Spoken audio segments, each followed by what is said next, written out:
परंतु माझ्या ज्या ग्रामीणच्या महिला आहेत, जी माझी वाट बघते आहे, त्यांच्यासाठी येण्यासाठी दिल्लीहून त्या या ठिकाणी आले. अशा आमच्या अलकाजी, या ठिकाणी उपस्थित असलेल्या तक्षशिलाताई, अन्सारीताई, मनीषाताई, आरती या ठिकाणून आलेल्या आहे, नॅश आहे.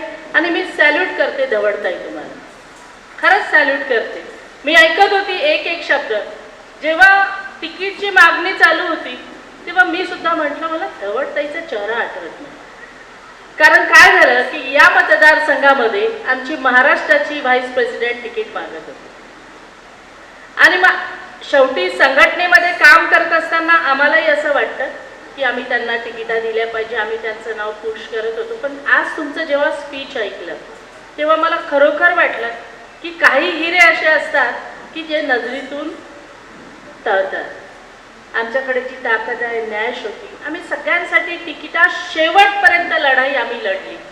परंतु याच ठिकाणी जर कुठला पुरुष असता तर मात्र काय केलं असते तुम्हाला चांगल्या पद्धतीने माहिती आहे.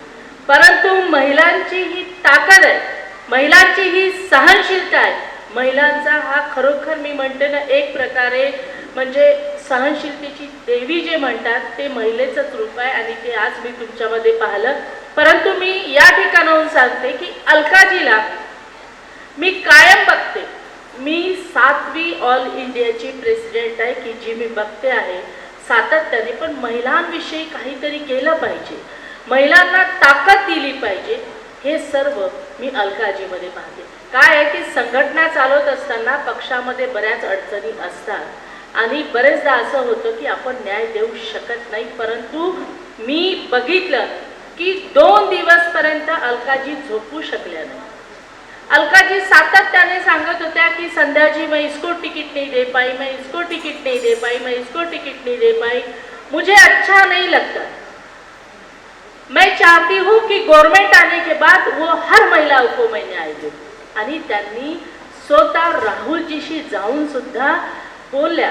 राहुलजीला त्यांनी सांगितलं की मेरी हर एक महिला कैपेबल है और मैं चाहती हूँ राहुल जी की मेरे वो महिलाओं को आप मिलो. माझ्यासाठी सातत्याने त्यांनी प्रयत्न केला. टेक्स्ट मेसेज रात्री 2 वाजता, 1:30 वाजता, 2:30 वाजता. शेवटी राहुलजीला थांबावं लागलं आणि राहुलजींनी मला भरपूर वेळ दिला आणि ऐकून घेतलं की काय अडचण झाली. त्यांनी सुद्धा सांगितलं की निश्चितच महाराष्ट्रातल्या महिलांना न्याय देण्याचं काम मी करेल आणि ते अलकाजीच्या माध्यमातून. मी ताई तुम्ही जे बोलल्या धवडताई कि अलकाजी आप मेरे तरफ देख रहे हो, अलकाजी के साथ रहकर वो जो ताकत आती है, जुनून आता है, वो जुनून शादी के लिए भी आपके अंदर रखो क्योंकि हमको आगे बढ़ना है. 2014ला आम्ही मोदीजींवर विश्वास केला. आम्हाला वाटलं महागाई कमी होईल, आमच्या मुलांच्या हाताला काम मिळेल आणि आम्ही ठपाठप ठप्पे मारले. एक छोटंसं उदाहरण सांगते. एका व्यासपीठावर आपण किती महिला भोळ्या बाबड्या सांगते. एका ठिकाणी कीर्तन चालू होतं. कीर्तन ऐकायला तुम्ही सगळ्याजणी जाता ना, कारण शांततेने कीर्तन ऐकतो. महाराज त्या डायसवर कीर्तन म्हणत होते. म्हटले की मी म्हणतो आणि त्याच्यानंतर तुम्हाला म्हणायचं आहे, गोपाला गोपाला देवकी नंदन गोपाला. ही आजीबाई आहे ना, हे समोर बसली होती, ते म्हणे बाल्याचे बाबा, बाल्याचे बाबा. महाराज पुन्हा म्हणायला लागले, गोपाला गोपाला देवकी नंदन गोपाला. आजी पुन्हा म्हणे बाल्याचे बाबा, बाल्याचे बाबा. महाराजाला फार संताप आला. महाराज म्हटले मी तेव्हापासून गोपाला गोपाला देवकी नंदन गोपाला म्हणतोय आणि आजीबाई तू का बाल्याचे बाबा, बाल्याचे बाबा म्हणते. तर ती आजीबाई उठली. महाराज संतापाने तन तन तन तन करत खाली गेले आणि म्हटले मला सांग तू बाल्याचे बाबा का म्हणते. म्हणे महाराज गोपाला गोपाला म्हणताना आमच्या म्हणे त्याचं नाव हेच आहे म्हणे गोपाला. महाराज म्हणे मग काय झालं. म्हणे नाही बापा म्हणे आम्ही नाव नाही घेत म्हणे नवऱ्याचं. म्हणजे आमची महिला किती भोळी बाबडी आहे, आजही किती विश्वास करते आणि तोच विश्वास 2014ला मोदीजींवर दाखवला आणि आमच्या महिला हसल्या. ₹1500 प्रत्येकाने आपल्या भाषणातून सांगितलं. महागाई एकीकडे पहा आणि ₹1500 पहा. बरं, ₹1500 दिल्यानंतर शांत बसले नाही. आमच्या जिल्ह्यात उपमुख्यमंत्री आला आणि काय म्हणावं उपमुख्यमंत्र्यांनी की जर महाडिकचं सगळ्यांनी सांगितलं, जर उपमुख्यमंत्र्यांनी सांगितलं, त्यांच्या आमदारांनी सांगितलं की जर ₹1500 देऊन तुम्ही मतदान केलं नाही तर मात्र तुमचे फोटो काढायचे आणि त्यांच्याकडे नेऊन द्यायचे. हो, आमचा नवरा सुद्धा फोटो ठेवताना आम्हाला विचारतो. आम्ही आमच्या नातेवाईकासोबत फोटो काढतो तेव्हा जर पर पुरुष असला तर आम्ही दूर उभं राहून करतो. एवढी संस्कृती आम्ही जपतो आणि तुम्ही चोर हो, आमचेच पैसे, आमच्या घामाचे पैसे आणि तुम्ही आमचे फोटो काढता या जिल्ह्यात. आणि तुम्हाला सांगतो, अलकाजींचा आदेश असतो आम्हाला, कुठंही बलात्कार होऊ द्या, 2 वाजता 3 वाजता महाराष्ट्राची टीम त्या ठिकाणी पोहोचते. बदलापूर तुम्हाला माहिती आहे, बदलापूरला जेव्हा प्रकरण झालं, आमची 4 वर्षाची चिमुरडी होती, 6 वर्षाची होती. इतकी गर्दी होती त्या ठिकाणी की महिला जाऊ शकत नव्हत्या, लोक जाऊ शकत नव्हते आणि गुन्हे दाखल होत नव्हते. अलकाजीचा दिल्लीवरून फोन आला की संध्या जी, बदलापूर हमारी टीम पहुंचनी ही चाहिए. माझी तुमच्यासारखी ब्लॉकची अध्यक्ष 4 दिवसपर्यंत त्या ठिकाणी मार खात होती पोलिसांचा, परंतु त्या ठिकाणी ती हटली नाही जोपर्यंत गुन्हे दाखल झाले नाही. दुःखाची गोष्ट ही आहे की ती आई प्रेग्नेंट होती, ती 6 का 7 महिन्याची प्रेग्नेंट होती. तिला सातत्याने पोलीस स्टेशनमध्ये बसून ठेवलं पण गुन्हा दाखल केला नाही. का केला नाही? कारण तो जो पदाधिकारी होता, ती जी शाळा होती ती भाजपाच्या पदाधिकाऱ्याची. इतका अत्याचार, इतका अन्याय त्या ठिकाणी होतो. परंतु मला अभिमान आहे माझ्या त्या ब्लॉकच्या अध्यक्षावर की तिने SP ला, कमिशनरला, सगळ्याला सांगितलं की कितीही गुन्हे दाखल करा, आमची अलकाजी दिल्लीवरून येणार, महाराष्ट्रातून आमची महाराष्ट्राची अध्यक्ष येणार, मला सोडून देणार, परंतु या शेवटच्या टोकाच्या महिलेला न्याय मिळालाच पाहिजे. आणि तेव्हा कुठं गुन्हे दाखल झाले.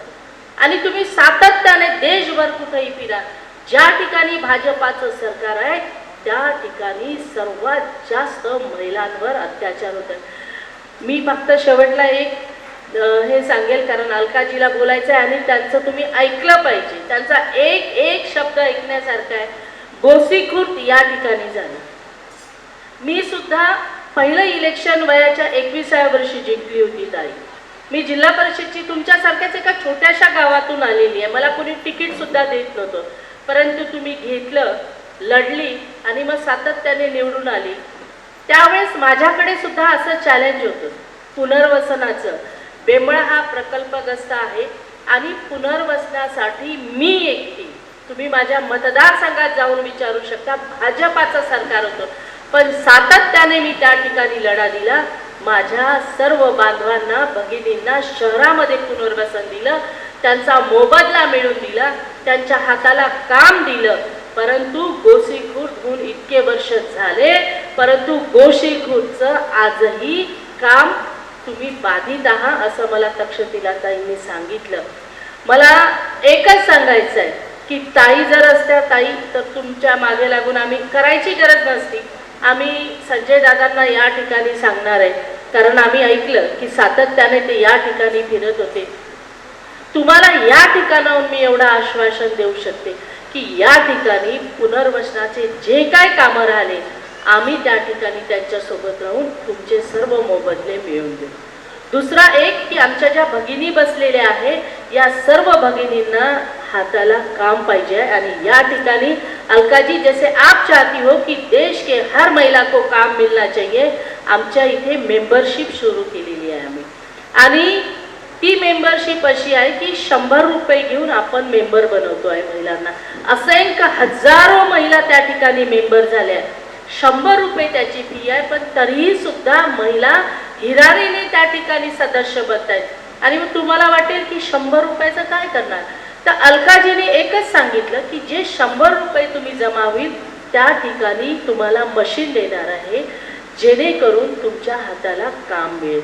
आणि मला सुद्धा या ठिकाणाहून तुम्हाला एक आश्वासन द्यायचं आहे की या भागामध्ये मिरची खूप मोठ्या प्रमाणात पिकवतात. तर आम्ही पहिले सुद्धा महाराष्ट्र महिला काँग्रेसने ठरवलं होतं की ग्रामीण भागातील महिला या ठिकाणी अवंतिका आहे, अवंतिका बरेचसे कार्यक्रम घेत असते, मी बघते.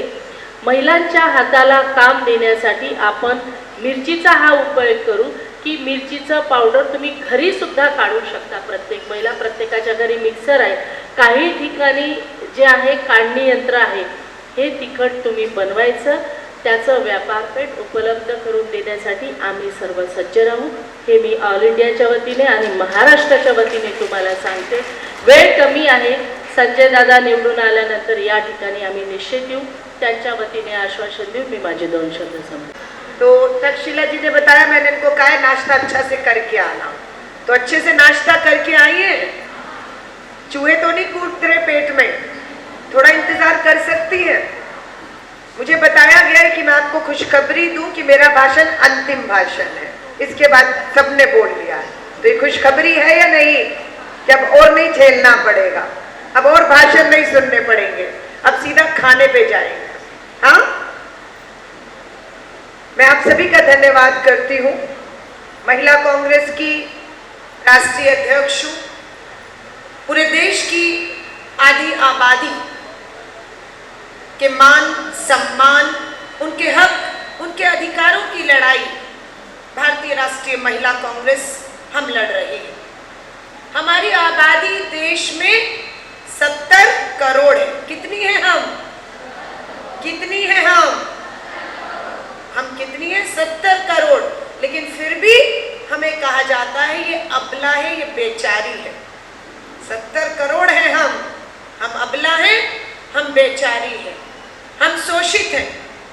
अन्याय, अत्याचार, अपमान इस समाज में अपने हक और अधिकारों के लिए हम लड़ रहे हैं. हाँ या नहीं? ये लड़ाई सिर्फ राजनीतिक लड़ाई नहीं है. ध्यान से सुनिएगा कि हम राजनीति में महिलाएं हैं, हम अपनी राजनीति की भागीदारी मांग रही हैं. हम उस विधानसभा, उस संसद में पहुंचना चाहती हैं ताकि हमारे हाथ में वो कलम हो जिस कलम से हम इस आधी आबादी के लिए कानून बनाकर इन्हें ताकत दे पाए, उनकी भागीदारी को सुनिश्चित कर पाए. कानून कहाँ बनता है? गली मोहल्लों में नहीं, संसद में बनता है, विधानसभाओं में बनता है. और वो कानून जब बनता है तो वो कानून इस आधी आबादी के लिए बनता है. बाबा साहब अंबेडकर का संविधान, हम महिलाओं को वोट का भी अधिकार नहीं था. क्यों? क्योंकि हमारी अपनी सोच नहीं थी, हमारी अपनी अकल नहीं थी. इसलिए हमें हक नहीं दिया गया कि हम अपना वोट करें, अपना नेता, अपनी सरकार, अपने मुद्दों पर हम चुने. हमें अधिकार नहीं था.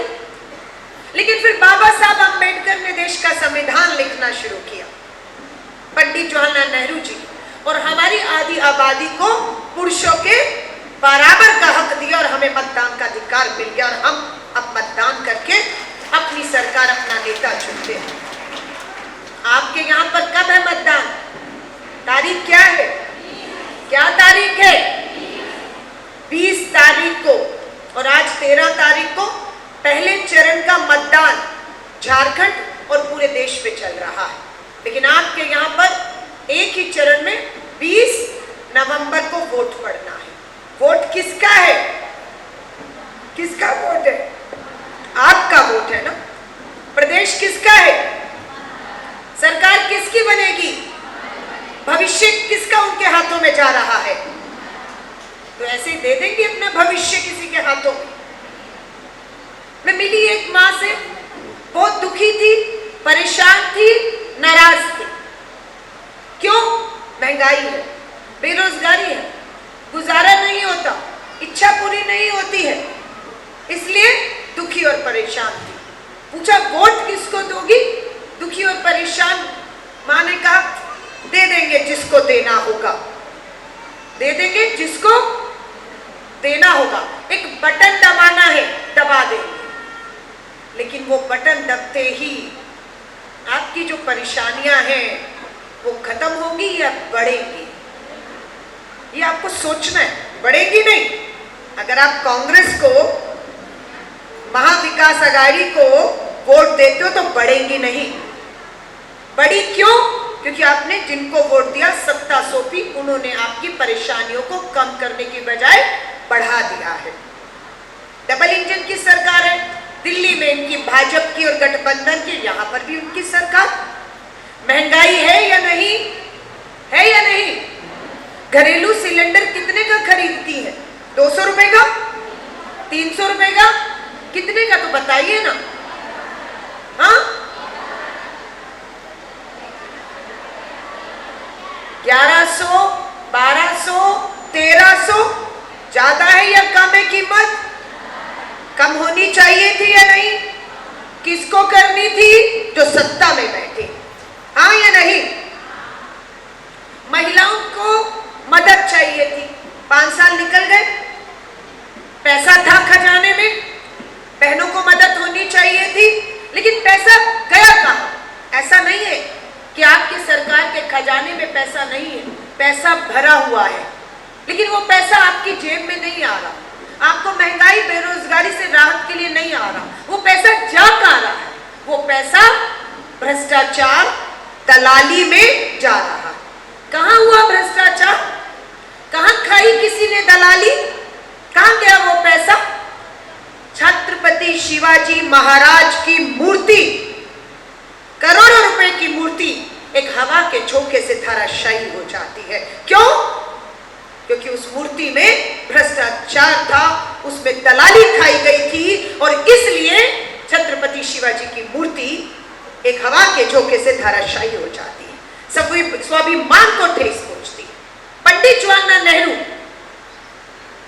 ने 1957 में छत्रपति शिवाजी की मूर्ति लगाई थी, और आज भी वो मूर्ति बुलंद खड़ी हुई है, क्योंकि इसमें दलाली, रिश्वत, भ्रष्टाचार नहीं था।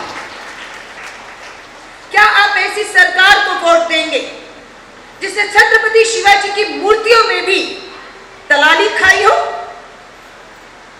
बोलिए। खोखली निकली जब वो मूर्ति गिर गई तो लगा करोड़ों की मूर्तियां हवा के झोंकों से, क्यों? पता लगा गिरी तो अंदर से खोखलियां थी मूर्तियां, लेकिन वो मूर्ति आज भी बुलंद खड़ी है जो कांग्रेस के सभे पर लगाई गई है। लोकमान्य बाल गंगाधर तिलक जी की मूर्ति बीच समुद्र में लगी हुई है।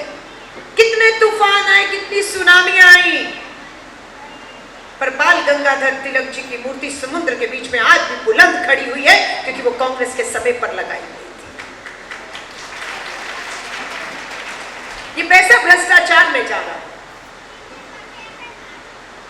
हमें कहते हैं, हमने जब कहा बहनें गरीबी, महंगाई, बेरोजगारी से लड़ रही है, उनको कुछ आर्थिक मदद देने से वो अपने जरूरतें पूरी कर पाएंगी, बच्चों की जरूरतें पूरी कर पाएंगी, और कुछ छोटा मोटा घर बैठे बैठे काम धंधा कर पाएंगी, मोहताज नहीं रहेंगी। इस सोच के साथ कांग्रेस का घोषणा पत्र श्री राहुल गांधी जी ने कहा, कांग्रेस को 20 को अगर आप वोट देंगे, 20 नवंबर को, 23 नवंबर को परिणाम, रिजल्ट आएंगे।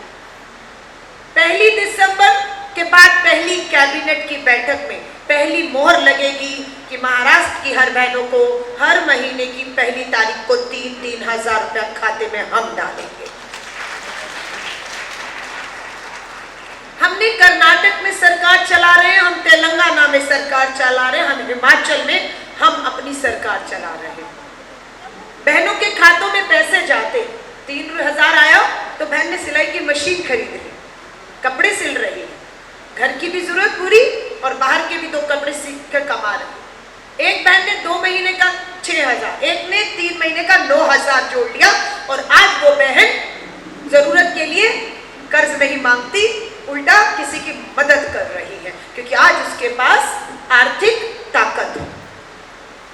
भाजपा को और इनकी सरकार को ये मंजूर नहीं, उल्टा बहनों को डरा रहे हैं।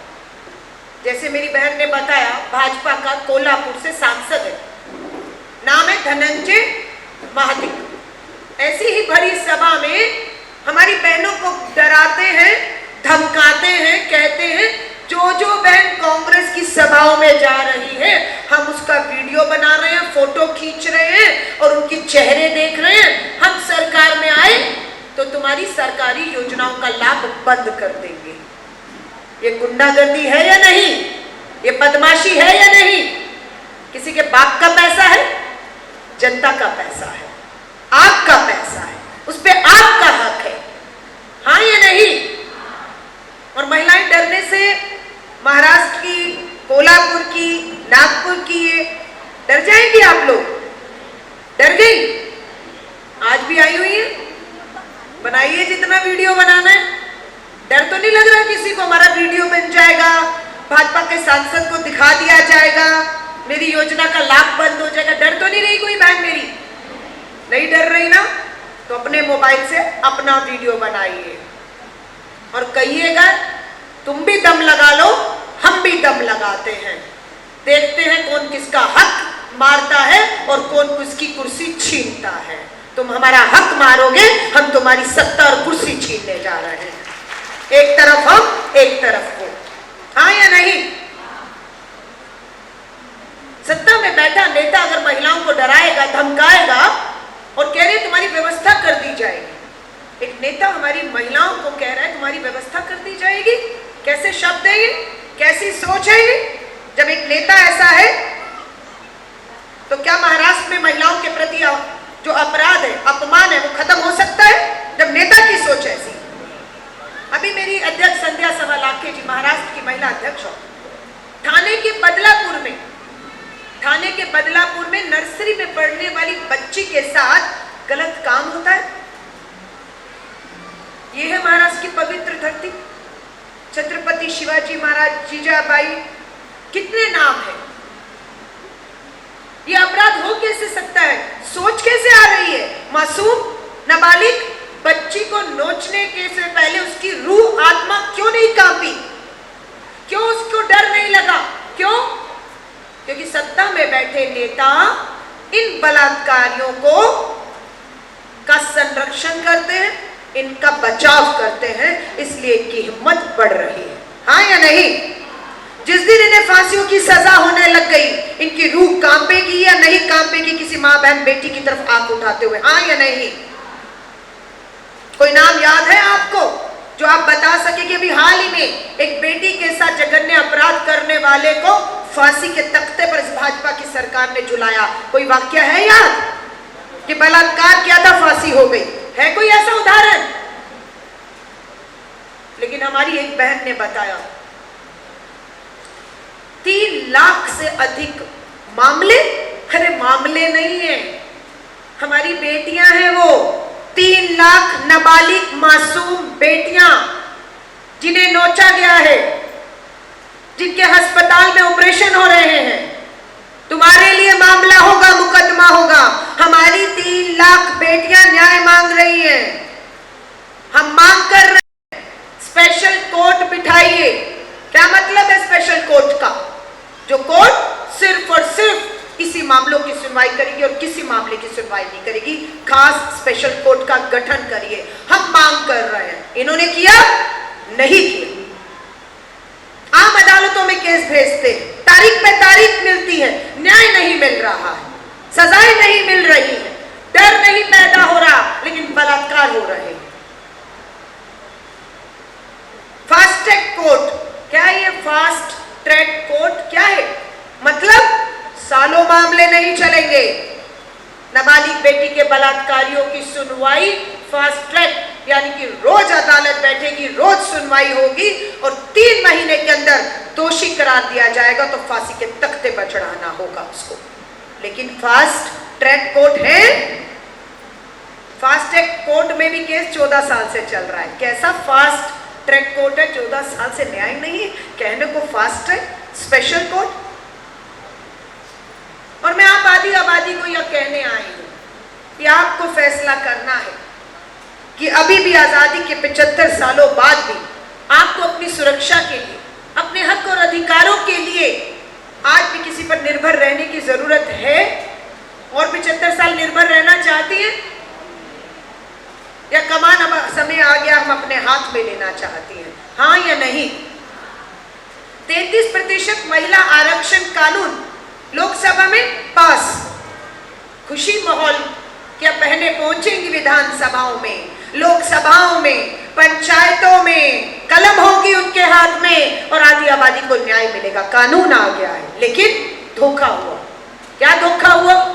कानून तो आ गया, लागू नहीं होने दे रहे। कानून लागू नहीं हो रहा।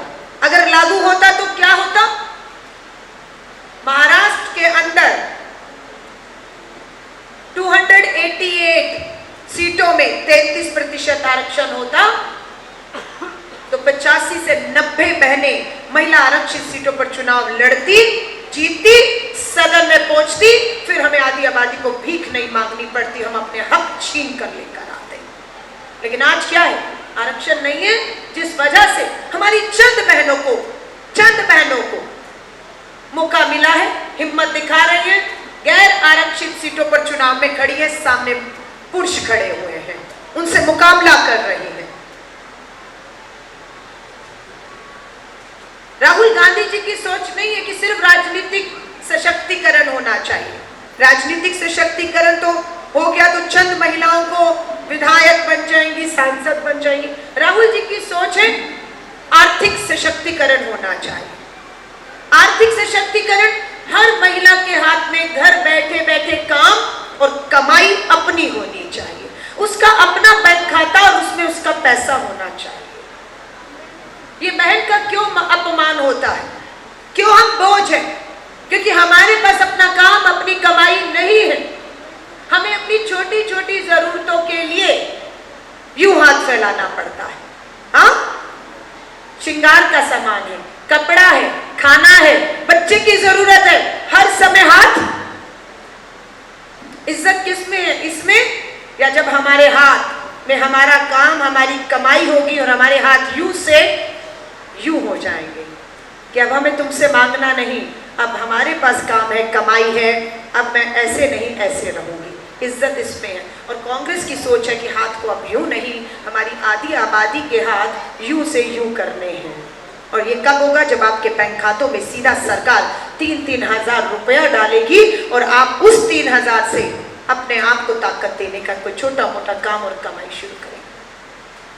ये आर्थिक सशक्तिकरण की तरफ हम काम कर रहे हैं। हम काम कर रहे हैं सामाजिक न्याय। क्या है ये सामाजिक न्याय? ये सामाजिक न्याय वही है जो बाबा साहब अम्बेडकर के संविधान में सामाजिक न्याय, कि महिलाएं पुरुषों से कम नहीं, बराबर के हक और अधिकार हमारे संविधान ने दिए।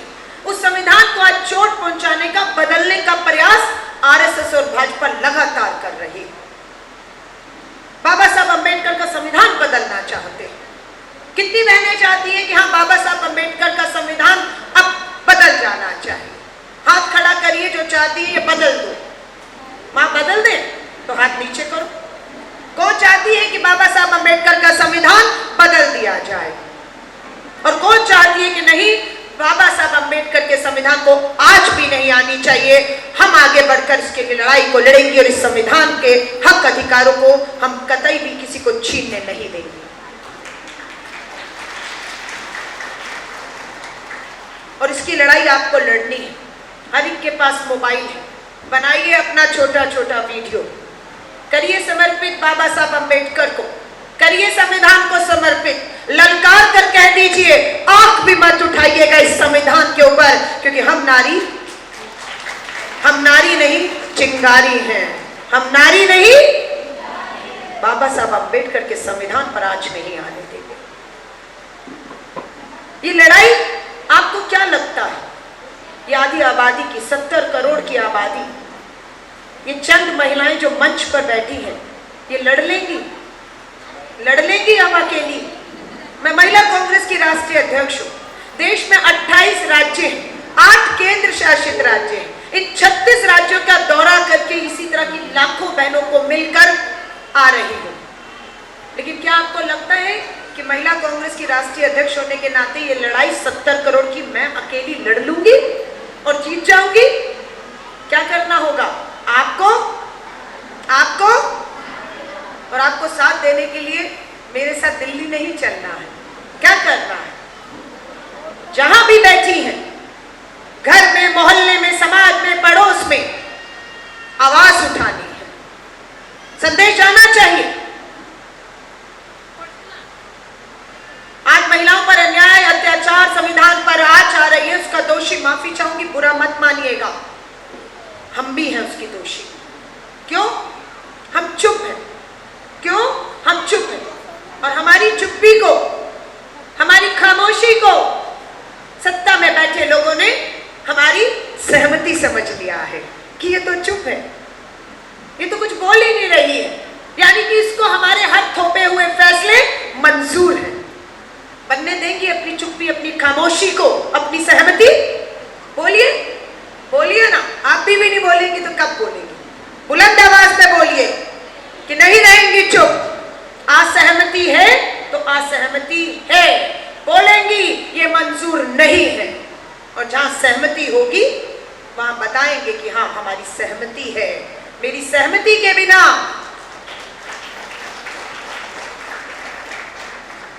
ये सब आपको बोलना होगा।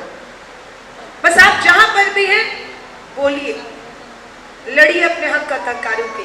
मैं बहुत सी बहनों को मिली हूं, मान और सम्मान कौन छोड़ता है अपना घर और परिवार? आदमी या औरत?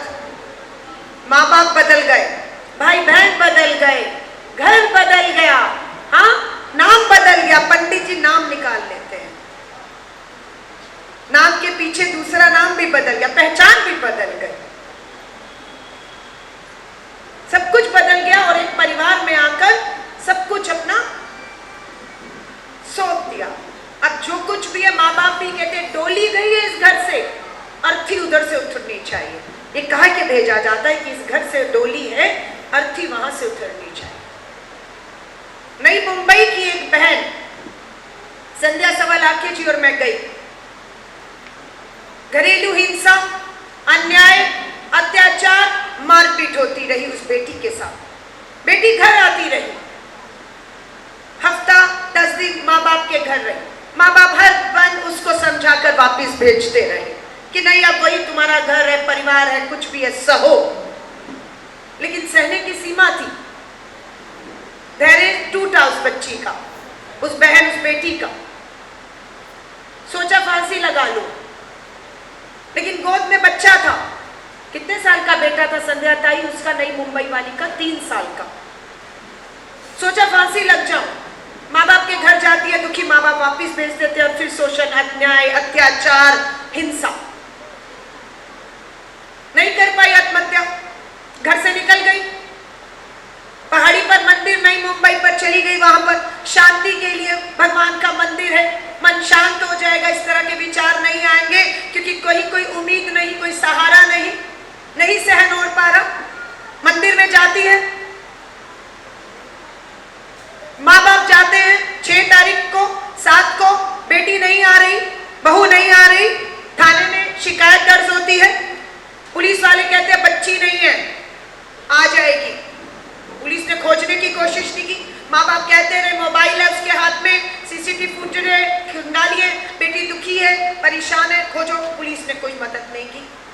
और एक दिन पता लगता है मंदिर के पीछे सामूहिक बलात्कार करके उसकी हत्या कर दी गई और वहां उसकी लाश पड़ी हुई है।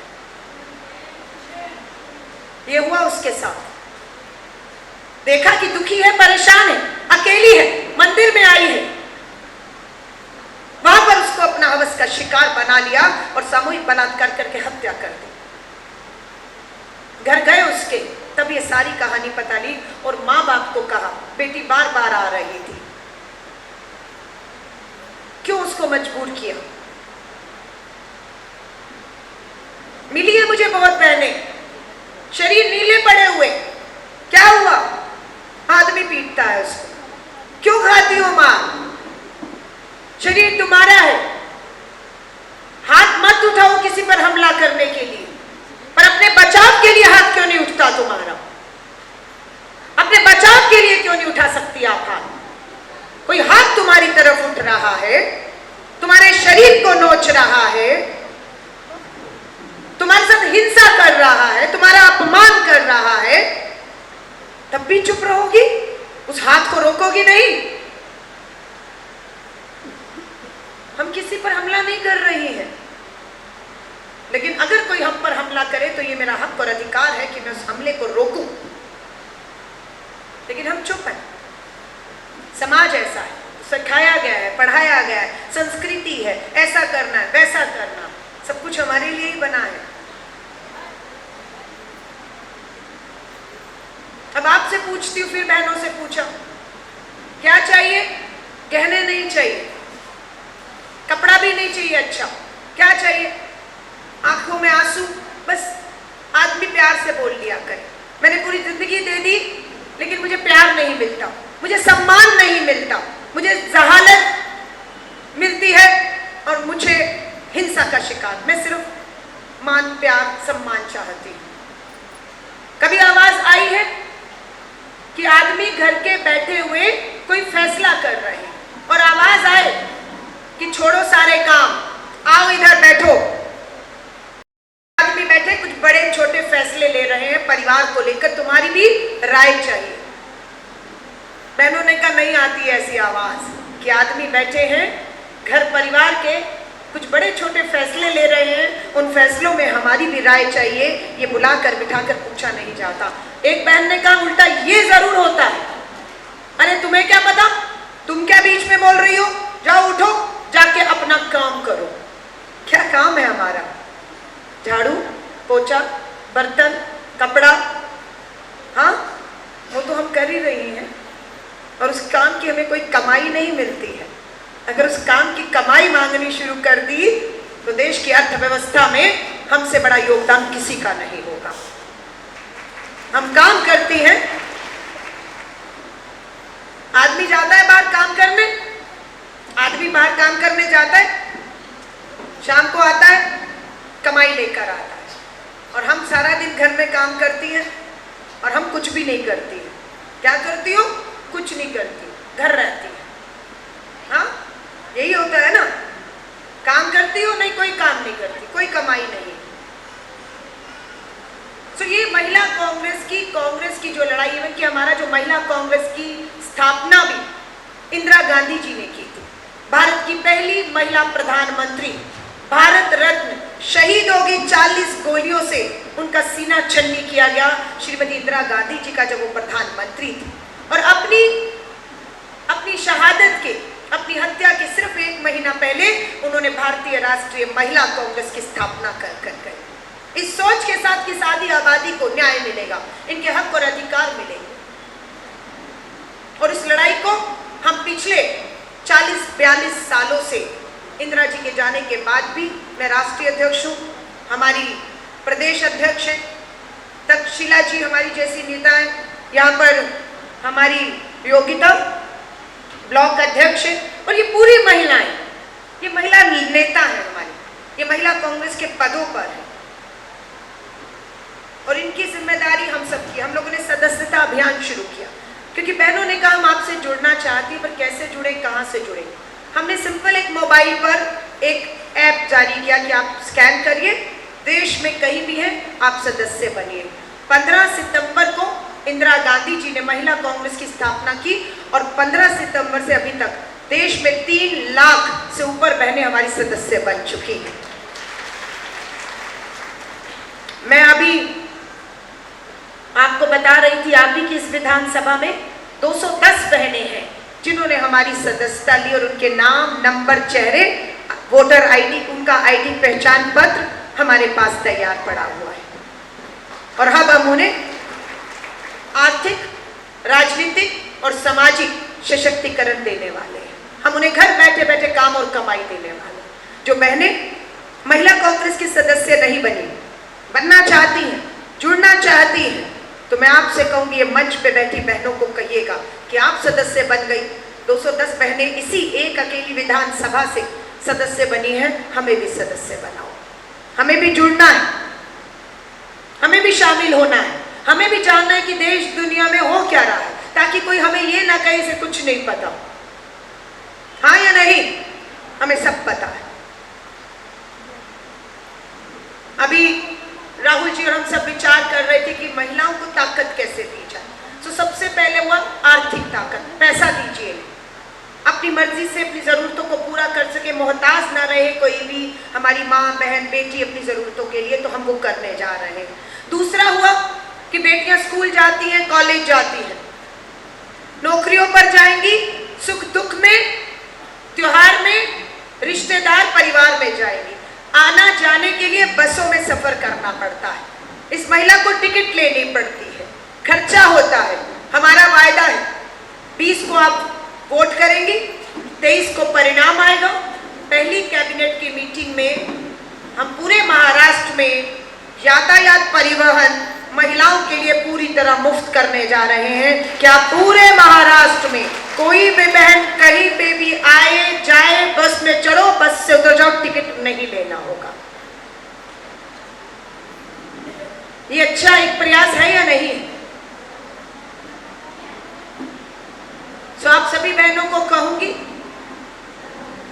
प्रधानमंत्री जी ने हमारे किसानों आत्महत्या करता रहा, फसल का उचित दाम मांगता रहा, कहा मेरा कर्ज माफ कर दो, मेरी फसल का उचित दाम दे दो। इस भाजपा की सरकार ने हमारे किसान का, अन्नदाता का कर्ज माफ नहीं किया। पूंजीपति मित्र अडानी अंबानी का 16 लाख करोड़, कितना 16 लाख करोड़ माफ कर दिया। जब आप प्रधानमंत्री जी भाजपा अपने पूंजीपति मित्रों का 16 लाख करोड़ माफ कर सकते हैं, और अगर कांग्रेस कहती है हम आएंगे तो हम अपने अन्नदाता, अपने किसान को उसकी फसल का उचित दाम देंगे और उसके ऊपर 3 लाख रुपए तक का कर्ज जो है माफ कर देंगे, तो इनको मिर्ची क्यों लग रही है? आपने माफ किया पूंजीपति मित्रों का और हम किसान का कर्ज माफ करते हैं। हमने कहा कि हमारी कोई भी बुजुर्ग माँ बहन बेटी को इलाज की जरूरत है, दवाओं की जरूरत है, टेस्ट की जरूरत है। अब 25 लाख रुपए तक का इलाज, टेस्ट, दवाएं मुफ्त, 25 लाख रुपए तक का इलाज मुफ्त आपके लिए होने जा रहा है। लेकिन अगर आप ऐसी सरकार को वोट नहीं देंगे जो आपको आर्थिक मदद दे रही हो, जो आपकी भागीदारी की बात कर रही हो, तो आप किसको वोट देंगे? सामने कौन है जो हिंदू मुस्लिम कर रहे हैं?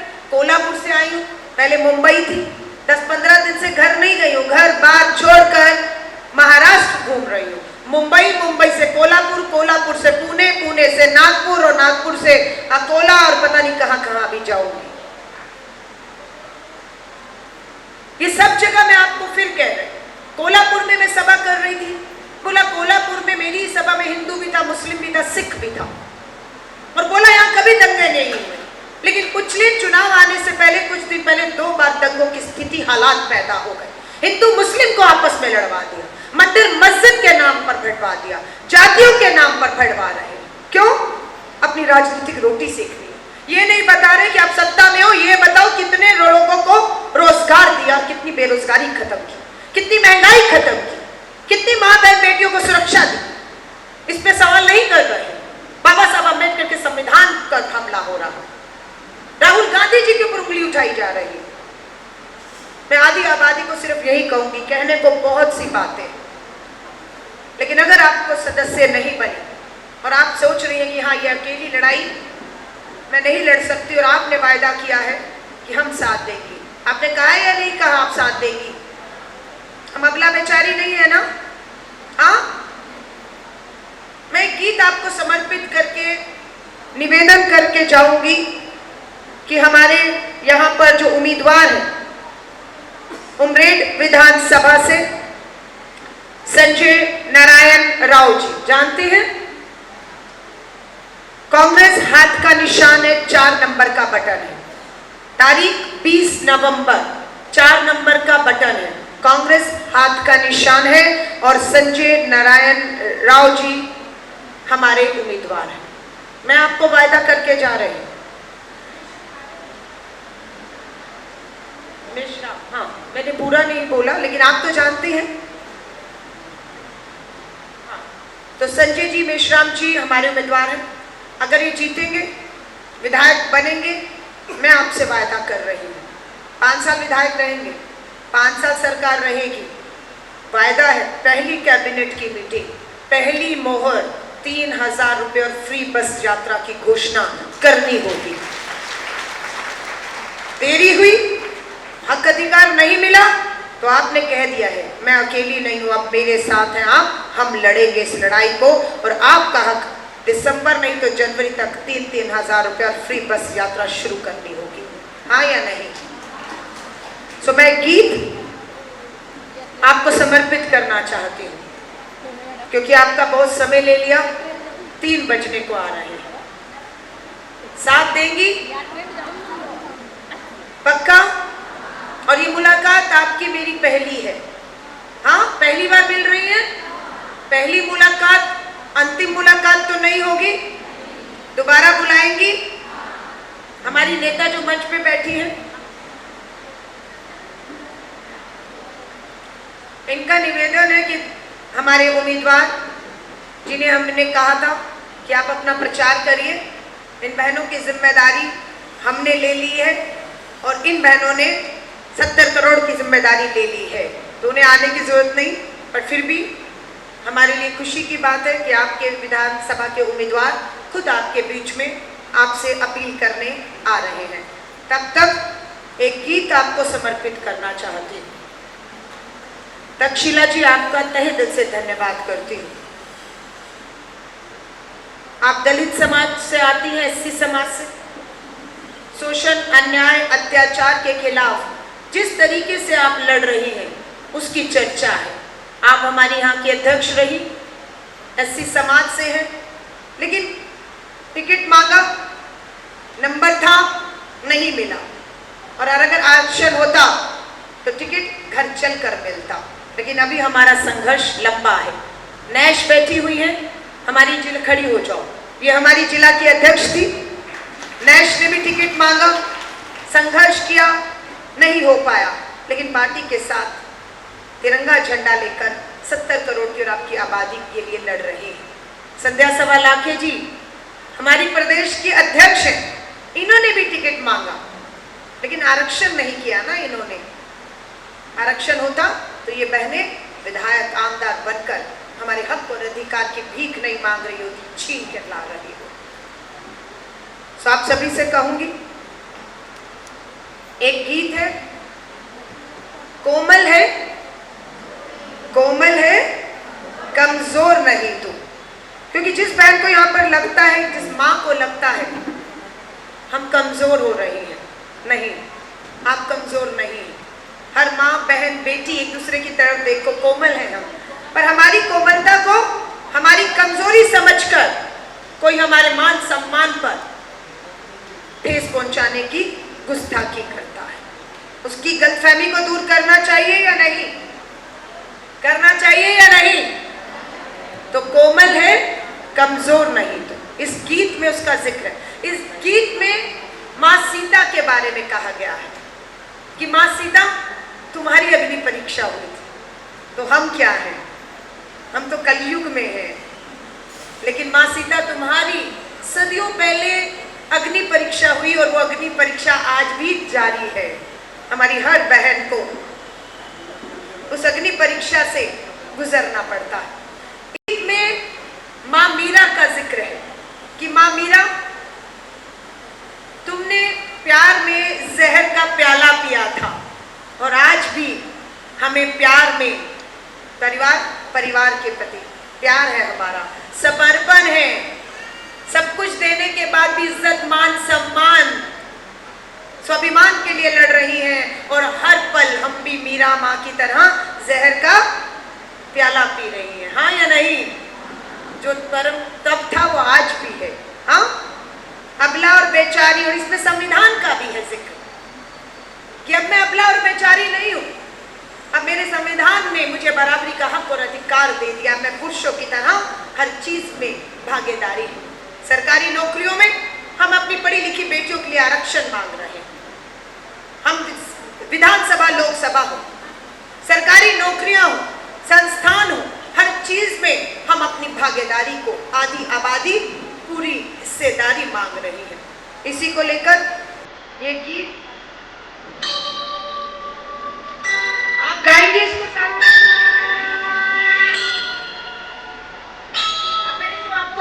यूनिवर्स में।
वाले महाराष्ट्र विधानसभा चुनाव के लिए 20 तारीख को जो मतदान होना है, उसके उपरोक्त में आज महिला कांग्रेस की ये जो विशाल सभा यहाँ आयोजित की गई है, यहाँ उपस्थित भारतीय राष्ट्रीय कांग्रेस के राष्ट्रीय अध्यक्ष, महिला अध्यक्ष लामा जी, यहाँ उपस्थित सभी के नाम नहीं लेना चाहूँगा, हमारे महाराष्ट्र के अध्यक्ष, मैं जानता हूँ उनको, महिलाओं को जानना बड़ा ज़रूरी है।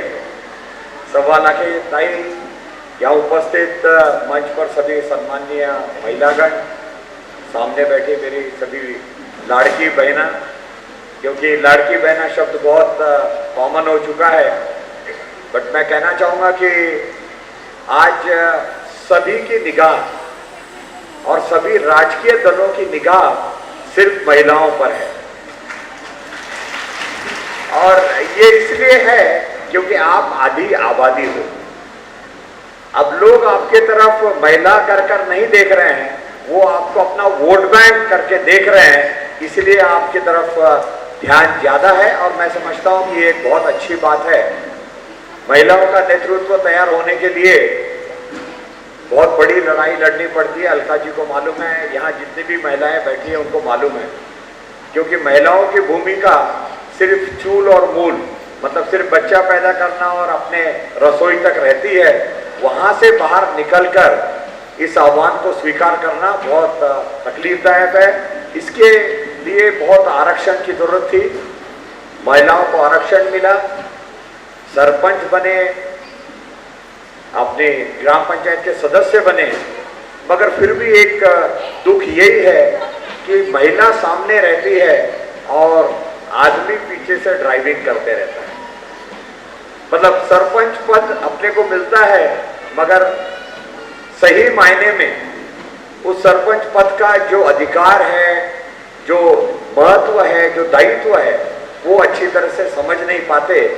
इसीलिए मुझे लगता है कि कहीं न कहीं नेतृत्व को बढ़ावा देने के लिए हमने कांग्रेस में एक बहुत बड़ा कदम लिया है। और मैं जानता हूँ कि कांग्रेस की हमारी अलका लांबा ताई जो हैं, वो आपके आरक्षण के लिए लड़ते रहते हैं। इस बार मेरी सीट बहुत थोड़े से बच गई मैडम, अन्यथा वो महिला को ही जाती, ये आपको कहना चाहता हूँ। और मैं इसके लिए आपके लिए महिलाओं का, मेरे महिला बहनों का बहुत आभारी हूँ। बट इस बार इस विधानसभा की लड़ाई हम नहीं लड़ रहे हैं। इस बार इस विधानसभा की लड़ाई जनता लड़ रही है। पिछले 15 वर्षों में इन सब लोगों के साथ काम करते हुए कहीं ना कहीं एक न्यायपूर्वक भूमिका इस विधानसभा की जनता ने ली है। उनको ऐसा लगा कि कोई भी पद न होते हुए मेश्राम साहब ने 15 साल काम किया, उनको टिकट मिलना चाहिए। और मैं आपको कहना चाहता हूं कि मेरी टिकट आखिरी समय पर तय हुई, बट उस वक्त तक इतनी अस्वस्थता थी हमारे पूरी जनता में कि हमारे एक मनोज तित्तरमारे जी हैं जो सभापति हैं कृषि उत्पन्न बाजार समिति के, उन्होंने मुझे बोला, सर इतनी अस्वस्थता थी कि आपका वोट बैंक 5% से बढ़ गया।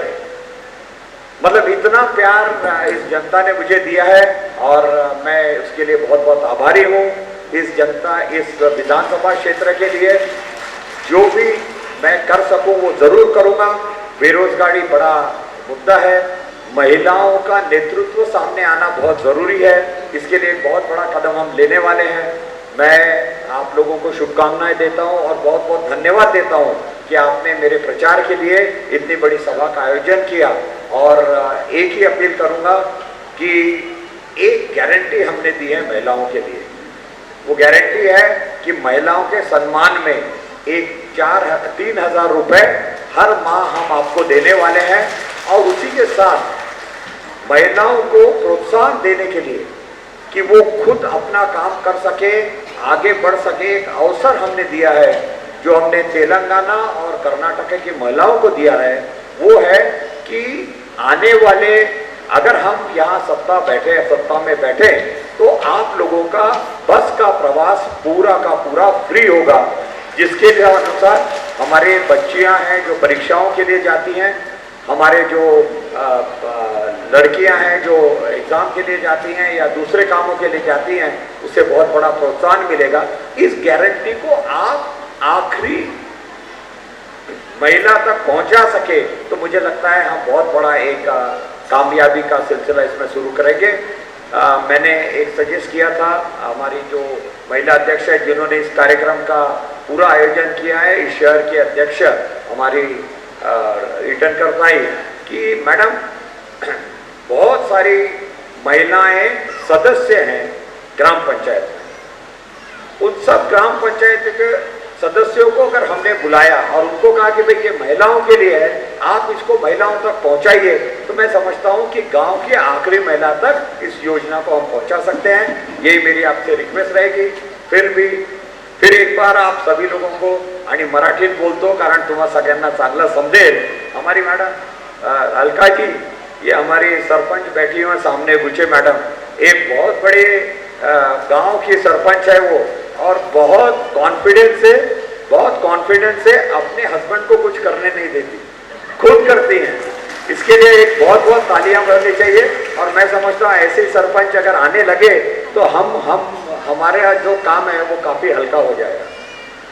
फिर एक बार परत एकदा तुम्हाला सगळ्यांना मनापासून झाडेताई आहे तिथं, मैं यहाँ बहुत सारी महिलाओं को नाम से पहचानता हूँ और यहाँ तो सभी को पहचानता हूँ। यहाँ पिंकी ताई है, देशमुख ताई है, विवगड़े ताई है, हर समर्थ ताई है, वहाँ कल्पना हिवरकर है, वहाँ हमारी पहली महिला नगराध्यक्ष बैठी है। तो मैडम वो नगराध्यक्ष बनी है एक नगर पंचायत की, मगर वो आपको बताना चाहता हूं कि वो एक सब्जी बेचने वाली है और उन्होंने वो स्थान प्राप्त किया है।